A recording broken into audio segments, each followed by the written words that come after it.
I'm Kevin, otherwise known as Form BX2F57, here to bring you another vintage G.I. Joe toy review. Today we have the 1984 G.I. Joe Flying Submarine SHARC, or Submersible High-Speed Attack and Reconnaissance Craft.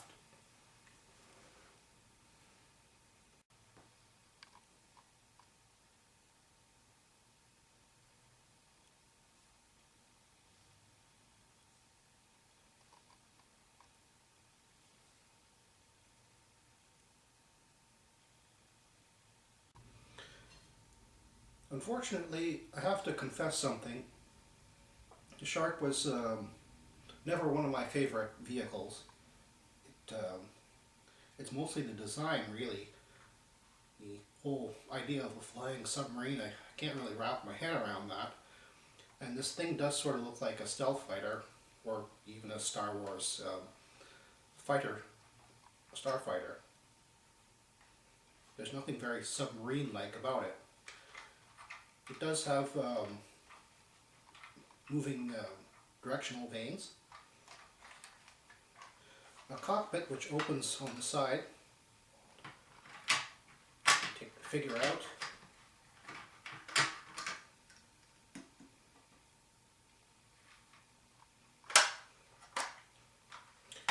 It has a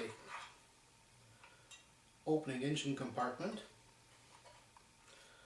as well as lever actuated pop-up guns, and two large torpedoes. These torpedoes are actually four-piece construction. It's very complicated, considering that they don't really look it. Where their torpedoes were, there are actually back pegs for figures, and you can put a figure in there.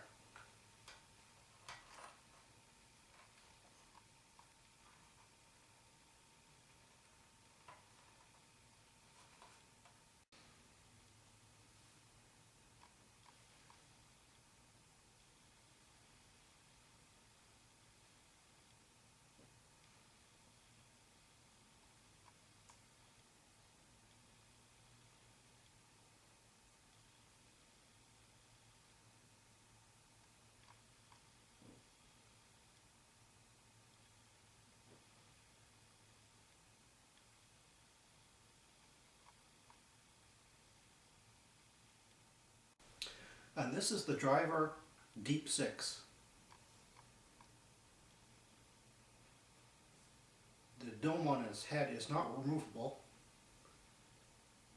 and only his arms move, so he's not actually articulated like any other G.I. Joe. However,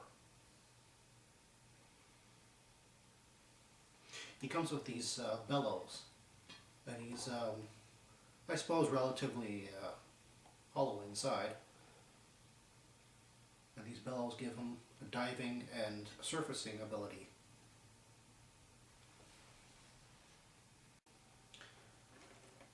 On a final note, I'd always been personally kind of curious as to the construction of the packaging and how the figures were held. Of course, Deep Six comes in an enormous driver bubble, and unlike other figures, like let's say this Stinger driver, the Stinger driver is relatively just loose in the bubble, whereas Deep Six actually has a second bubble inside insert holding him in place.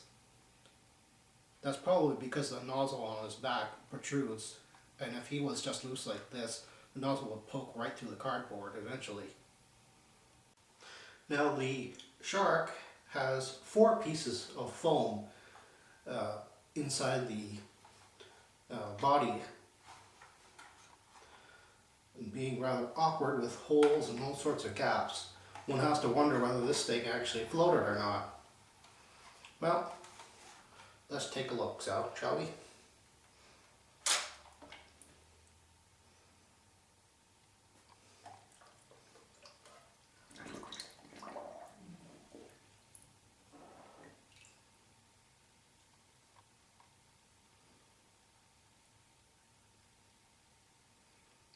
not very well, I'd say.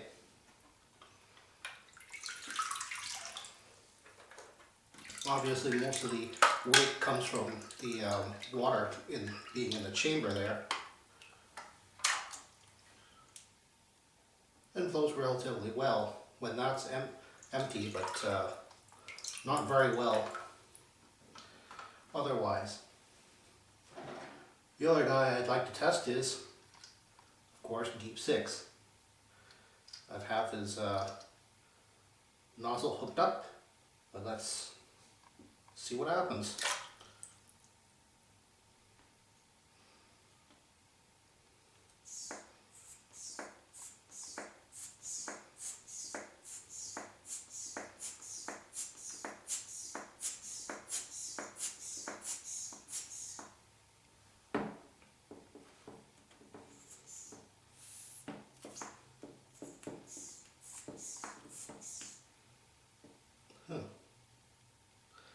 I think he has some air trapped in him.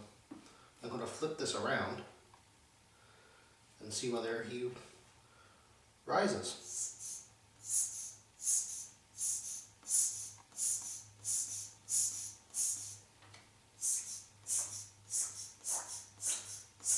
And he does. Rises rather well, actually. And now he completely floats because he's full of air. And that was my review of the 1984 SHARC. Thank you for viewing, and I'll see you next time with the next G.I. Joe review.